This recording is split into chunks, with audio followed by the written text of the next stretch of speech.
2026-yilning ilk yangi haftasida hafta kunlari quruq, havo haroratining kundan kunga asta-sekin ko'tarilib borishi yuz beradi. Shu darajadaki kelayotgan dam olish kunlari respublikaning ayrim viloyatlarida kunduzlari havo harorati maksimum qiymatlari 20 darajagacha yetadi. Ushbu sharh O'zgidrometning qisqa va o'rta muddatli ob-havo prognozlari asosida tuzilgan bo'lib, u bevosita ob-havo prognozi emas. Bu kabi sharhlar ob-havo byurolarining prognozlaridagi raqamlar, hodisalarni oddiy tilda tushuntirish imkonini beradi. Ayrim nuqtalarda O'zgidromet hali taqdim etishga ulgurmagan axborotlar xalqaro ob-havo prognozi markazlarining ma'lumotlari bilan to'ldirilgan. Bu ham prognozlarni sharhlash amaliyotida tasdiqlangan samarali usuldir. Haftaning ish kunlari respublika antitsiklonlar seriyasi sabab quruq bo'ladi. Kechalari sovuq, kunduz kunlari quyoshning kuchsiz zarrin nurlari ostida biroz iliqroq ob-havo muhiti kuzatiladi. Juma kunidan boshlab antitsiklon chekkasining mintaqadan to'liq chekinishi yuz berib, dam olish kunlari joylarda havo haroratining keskin ko'tarilishi yuz beradi. Dam olish kunlari respublikaning katta qismida havo harorati 15-20 darajagacha issiq ko'tarilishi, vodiy va shimol tomonlarida bu qiymat 8-13 darajagacha yetishi taxmin qilinmoqda. Ushbu kunlari tungi muddatlarda ham harorat asta-sekin ko'tarilib borishi oydinlashmoqda. Umuman olganda hafta ob-havosini haroratning asta-sekin ko'tarilib borishi bilan bog'liq barqaror ob-havo muhitiga o'xshatish mumkin. Shunga qaramay haftaning ish kunlari ko'plab viloyatlarda tungi, tonggi va kechki muddatlardagi sovuqlik to'lqini joylarda umumiy sutkalik haroratni biroz pastroq bo'lishini anglatadi. Shu paytlarda haroratni his qilish real harorat qiymatlaridan biroz pastroqdek tuyuladi. Dam olish kunlarini bahoriy ob-havoga o'xshatish mumkin.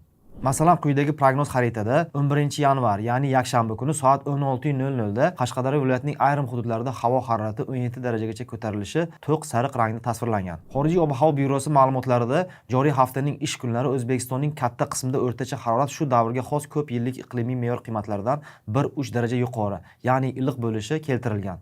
O'zgidromet prognoziga ko'ra dushanba kuni janubiy viloyatlar va tog'li hududlardan tashqari joylarda yog'ingarchilik kutilmaydi. Hafta boshida Surxondaryo va Qashqadaryo viloyatlarida biroz yomg'ir yog'ib o'tishi mumkin. Kechasi shimol va tog'li hududlarda -5, -8 darajagacha sovuq, boshqa hududlarda 2 daraja iliqdan -3 daraja sovuqqacha. Kunduzi shimolda -2 daraja sovuqdan +3 daraja iliq, boshqa hududlarda 6-11 daraja iliqlik tomon o'zgarib borishi prognoz qilinmoqda. Ayrim hududlarga tuman tushishi mumkin. O'zgidromet sinoptiklari seshanba, juma kunlari uchun ishlab chiqqan prognozida hududlarda yog'ingarchilik bo'lmasligini ma'lum qilganlar. Havo harorati kunduz kunlari ham, kechalari ham asta-sekin ko'tarilib borishi qo'shimcha qilingan. Havo harorati payshanba, juma kunlariga borib, shimolda 10 darajagacha, janubiy viloyatlarda 13-15 darajagacha ko'tarilishi kutilmoqda. Seshanba, chorshanba kunlari ayrim hududlarda tuman hodisalar tushishi mumkin.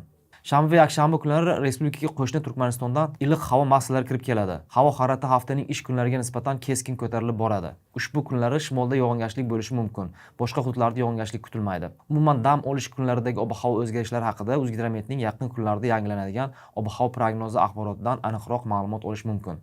O'zgidrometning boshqa bir axboroti hamda Yevropa o'rta va uzoq muddatli ob-havo prognoz markazining prognozlariga ko'ra, hafta davomida tog'li hududlardan tashqari respublikaning katta qismida o'rtacha haftalik harorat shu davrga xos ko'p yillik iqlimiy ko'rsatkichlardan 1-3 daraja. Shimol va Jizzax, Navoiy viloyatlarida 3-6 daraja yuqori, ya'ni iliq hafta bo'lishi taxmin qilingan. Yog'ingarchilik kesimida tog'li hududlar juda quruq ob-havo muhiti ta'siri ostida bo'lishi anglanilgan. Respublikaning katta qismida ham shu 7 kunlikda o'tmishdagi shu davrga xos me'yordan ancha kam yog'in tushishi keltirilgan. Shunday qilib dam olish kunlari respublikada kutilayotgan bahoriy iliq havo qishloq xo'jaligi tarmoqlari, xususan adirlarda o't o'lanlarining tezroq uyg'onib, vegetatsiya davriga kirib borishini ta'minlashi mumkin. Haftaning ish kunlari esa antitsiklon seriyalari sabab hududlarda inversiya hodisasi va uning ortidan havoning biroz ifloslanishi kuzatilishi oydinlashmoqda.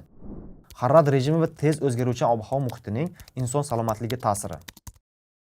Haftaning ish kunlari respublikaga kirib kelishi kutilayotgan antitsiklon seriyalari hududlarida atmosfera bosimini 1030-1035 gektopaskalgacha yuqori bo'lishini ta'minlaydi. Normal atmosfera bosimi 1013,2 gektopaskal ekani inobatga olinsa, ushbu barik holat kishilar qon bosimiga biroz bo'lsa-da ta'sir etishi mumkin. Yuqori atmosfera bosimi inson salomatligiga, ayniqsa allergik, astmatik hamda qon bosimi xastaliklaridan aziyat chekayotgan kishilarga jiddiy salbiy ta'sir ko'rsatishi mumkin. Bu tur bemorlar havodagi turli ko'rinmas mayda zarrachalarga ta'sirchan bo'ladilar.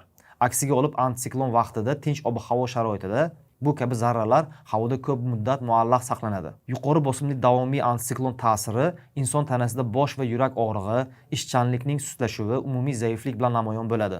Atmosfera bosimining ko'tarilishi qondagi leykotitlar sonini kamaytirib, organizmning himoya funksiyalariga salbiy ta'sir ko'rsatadi. Bularning bari inson salomatligini sezilarli darajada yomonlashtiradi va turli yuqumli kasalliklarga moyil qilishi mumkin. Tavsiyalar. Antsiklon ta'sirlariga moyil kishilar tongda tetiklashtiruvchi yengil dush qabul qilishi, yengil gimnastika mashg'ulotlari bilan shug'ullanishi hamda ovqatlanish ratsioniga kaliy moddasiga boy mevalarni qo'shishlari tavsiya etiladi. Immun va asab tizimini zo'riqtirmaslik maqsadida kundalik ish tartibini ham ma'lum muddat biroz o'zgartirish lozim. Iloji bo'lsa, ko'proq dam olish ma'qul. Dam olish kunlari mintaqa past bosimli issiq havo oqimi kirib kelishida, endi atmosfera bosimi normal holatga qaytsa-da, janubiy viloyat aholisi havoda kislorodning biroz kamayishidan aziyat chekishlari mumkin. Bioiqlimiy sharoitlar. Haftaning ish kunlari kishilar kunduzlari ham, kechalari ham real haroratni asl qiymatdan ko'ra biroz pastroq his etadilar. Ayniqsa kechki, tungi va tonggi muddatlarda sovuqlik hissiyoti kishilar fiziologiyasiga real ta'sir ko'rsatadi. Chunki kishida antsiklon sharoiti odatda bilinar-bilinmas shamol hisobiga kishilar fiziologiyasiga sovuqroq hissiyot sharoitlarini taqdim etadi. Garchi kunduzgi muddatlarda zarrin quyosh nuri tanaga biroz iliqlik tuhfa etsa-da, vodiy kabi hudud aholisi uchun unday emas. Tumanli ob-havo sharoitlari haroratni yanada pastroq his qilinishiga olib kelaveradi. Dam olish kunlari antsiklonlar chekingach, aholi xuddiki bahoriy iliq ob-havoga guvoh bo'lishadi. Darvoqe hafta boshlarida ayrim tog' etaklaridagi hudud aholisi mavsum uchun ilk bulduruq hodisalarga guvoh bo'lishlari mumkin. Bu hodisa ayrim insonlarga estetik zavq bag'ishlaydi. Kosmik ta'sirlar. O'tgan dam olish kunlari quyoshda kuchli chaqnashlar bo'lmadi hisob. Ya'ni quyoshda sokinlik kuzatildi. Shuning uchun xalqaro magnit bo'ronini prognoz qiladigan markazlarning joriy hafta ish kunlari uchun yashil xavf darajasidagi magnit bo'roni qo'zg'alishlari mumkinligiga ishoralar qaratilmoqda. Qozog'istondagi Ionosfera instituti prognozlarida ham dushanba kunidan tashqari haftaning boshqa ish kunlari uchun yashil xavf darajasidagi sokin qo'zg'alishlar bo'lishi e'lon qilingan. Hozir dunyoda magnit bo'ronlarini 2 kundan ortiq davr uchun ishonchli prognoz qila oladigan vosita va usullar mavjud emas. Shu bois magnit bo'ronlariga ta'sirchan kishilar o'z rejalarini yaqin 2 kunlik magnit bo'roni prognoz ma'lumotlariga tayanib tuzishlari maqsadga muvofiqdir. Ob-havo o'zgarishlari bilan bog'liq atmosfera ifloslanishi. O'zbek sinoptiklari haftaning ish kunlari respublika hududlari antsiklon periferiyasi ta'siriga tushib, tekisliklarda inversiya hodisasi kuzatilishi mumkinligiga e'tibor qaratishmoqda. Bunday paytda quyosh chiqishi va botishidan so'ng havoda mayda PM2,5 zarrachalarning ortishi kuzatilishi mumkin. Ammo ushbu havoni ifloslantiruvchi moddalar asosan antropogen ifloslantiruvchi moddalar ulushiga to'g'ri keladi. Chunki so'nggi haftalikda kuzatilgan yuqori namgarchilik hududlarda tuproqda namlik miqdori sezilarli ko'p bo'lishini ta'minlamoqda. Bunday paytda havoga tuproqdan chang ko'tarilish ehtimoli juda kam bo'ladi.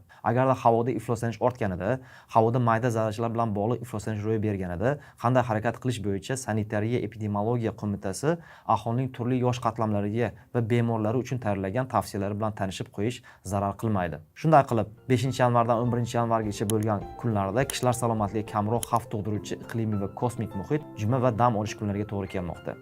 Gazetani kuzatishda davom eting. Sog' bo'ling.